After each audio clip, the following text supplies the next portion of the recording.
Hi, I'm Becky Streepy from Glue and Glitter, and today we are going to make rich, creamy garlic cashew cream.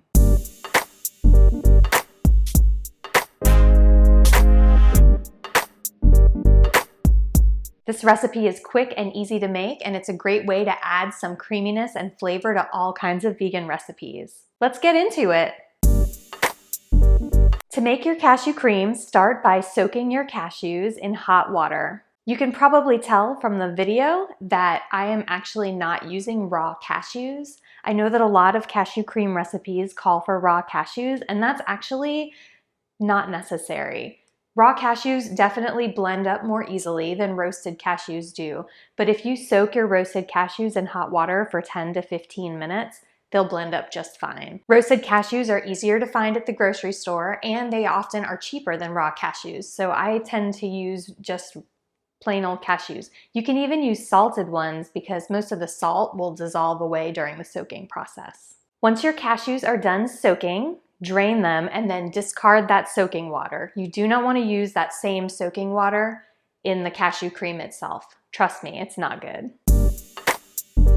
Now it's time to add the remaining ingredients. You're going to add 3 cloves of garlic. You can actually use more or less garlic depending on how garlicky you like your cashew cream to be. More garlic will obviously be more garlicky, but it will also be spicier, so just go up and down depending on your personal tastes. Then you'll add lemon juice, fresh water. Remember, not the soaking water, this is new water. Once you have everything in your blender, it's time to puree until you get a smooth mix. Now let's talk about this blending process because depending on what kind of blender you have, it's going to vary a little bit. I'm using a high-speed blender, so my cashew cream blended up in about 1 minute. If you are using a regular blender, it is going to take a little bit longer, but don't worry, you can still achieve that same creamy texture that you see here.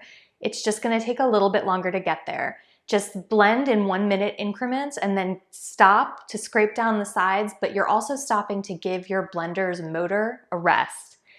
If you blend for an extended period of time, you can burn out your blender's motor, and I don't want that to happen to you. So take breaks, take your time, just keep blending and don't give up. Once the blending process is done, season it with salt and pepper to taste, and you're ready to serve.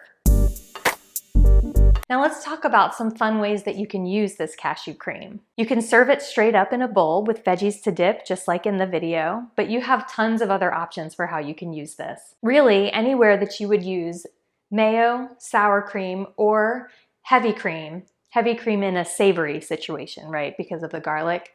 This garlic cashew cream is a great substitution. It's great on chili. You can also stir it into soups or sauces or even stews to add a creaminess like you would do with heavy cream. It adds some creaminess and a little bit of a garlicky kick. It's delightful. You can also use it as the base for all kinds of creamy dips. Stir some dill and onion powder in there, and you have instant vegan ranch, for example. This garlic cashew cream is also the base for my spinach artichoke dip. You just mix it up with thawed frozen spinach and some chopped artichokes and bake it in the oven for a creamy spinach artichoke dip that's great at parties. Have fun with it, and I can't wait to hear what you do with it. I think that I've answered all of the questions you might have about this recipe. If there are any questions that I didn't get to in this video, feel free to drop them below. I'm happy to help. And don't forget to rate and subscribe. Happy cooking!